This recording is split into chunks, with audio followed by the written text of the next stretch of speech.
Welcome back to my channel. This is movie review number 3.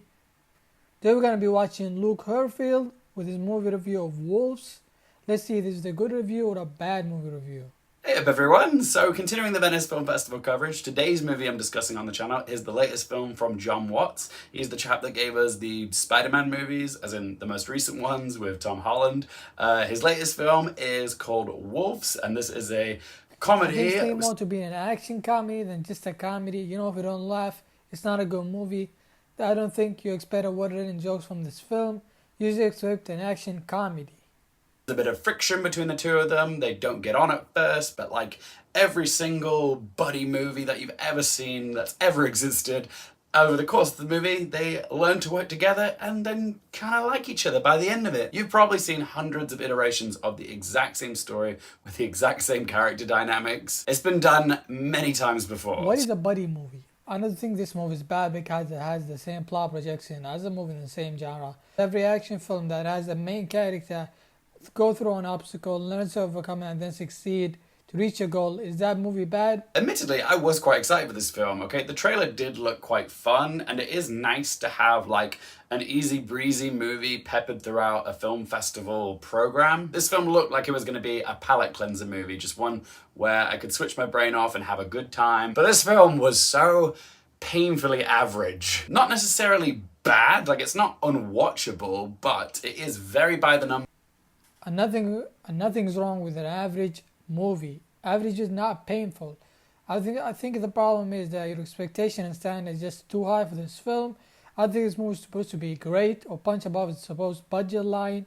You know, being average sometimes is good. You think how many movies come out in a week? Not many of them gonna be Positives great. first, okay? What's good about it? I will say that Brad Pitt and George Clooney are still a dynamite pairing on screen, okay? They still have that prickly, funny chemistry. They really do bounce off each other very well. No-brainer, right? You wouldn't expect much of less than great acting from one of the two greatest actors of this generation. It did provide the odd chuckle from time to time, but was it laugh out loud hilarious? No. It's kind of like Jon Watts was banking on the charisma and star power of his two leads that he forgot to tell an interesting story. Banking on the charisma as he should. You're telling me you have one of the two best actors this world I've ever seen, and you're not gonna capitalize on that? What are you doing?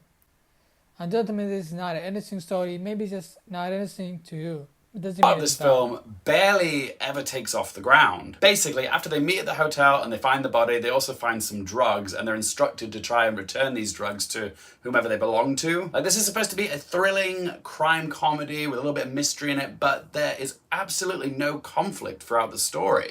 And coincidental, really, because when I get to the club and realize there's this Croatian crime boss played by Slatko Buric, you know, you might recognize from Triangle of Sadness, they can't be seen together by him, otherwise he'll know something's up. And there is a very simple solution to him not seeing them, and even though they have to go into this club, one of them just needs to stay in the car and the other one needs to go in the club. That's all they needed to do. But they don't. It's just stupid. It's not stupid, and definitely strange to focus on one point of the film to judge the whole movie as dumb and bad. There could have been a million reasons why a character did or did not do something, just to focus on. Not stupid how the plot needs to move to give you a better experience other than just being realistic. It's not the goal. Chase scene in this movie, which is completely inconsequential. It does not add anything to the story. You've probably seen it in the trailer with the kid that does that wacky flip over the car. Yeah, this whole sequence just feels like it's in here to try and inject a little bit of excitement into the story, and it just really pads out the runtime. It is so completely unnecessary. But you have to know what the story is first to know what it adds or doesn't. Which you seem to struggle with because you call this movie a comedy first. Best bits of the movie. It doesn't actually get any more interesting once you sit down to actually watch it. So yeah, I wish I had more to say about this film, but it is just so disposable, which is such a shame because it definitely looked like... It's a shame that you have to call an action film. It's supposed to be simple, a little different, and okay as disposable. We'll give this a review of 5 out of 10. I was really disappointed by a guy marking the film as bad because it has a bad story when it doesn't know what it's supposed to be in the first place.